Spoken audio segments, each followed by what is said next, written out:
This is Misfortune Radio with New York Times best-selling author and your host, Doug Andrew.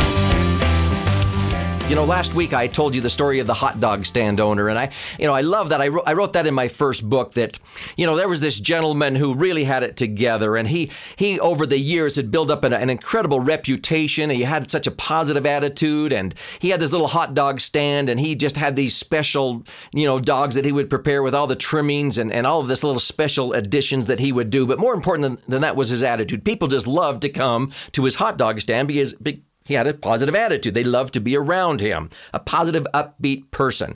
Well, this man had a son that helped him be part of that success. And when that son finally graduated from high school, was ready to go out to college, that father wanted an education for his son that he wasn't able to get. And so he went off to college and ended up getting an MBA and came back 5 years later and said, "Dad, what are you doing? Don't you know there's a recession going on? You can't be advertising like this and doing all, putting all these perks and additions and everything for your customers. You're going to have to cut back on your advertising." And the father said, "Wow, I had no idea things were bad." And so he started to use, parchment paper instead of foil wrapped and lined wraps for his hot dogs, and began to water down the relish and the ketchup and the mustard and the sauerkraut and everything that made his dog so special. And he began to stop advertising as much. Sure enough, guess what happened? Business started to drop off, and eventually, as he cut, you know the rest of the story, this man had to close down his hot dog stand. It fulfilled the prediction,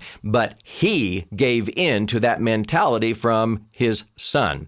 He went home after closing up the hot dog stand and said, "Son, I'm so glad you warned me. I don't know where I would be today if I had not taken your advice." Well, let me tell you, you know where he would be. Sometimes we get so intrigued, or we get drawn into what the media tells us. We buy into it. And if there's anything I've ever learned, when the economy starts going south, don't follow the herd. And number two, don't listen to the media, which is part of the herd. This is Misfortune Radio with Doug Andrew.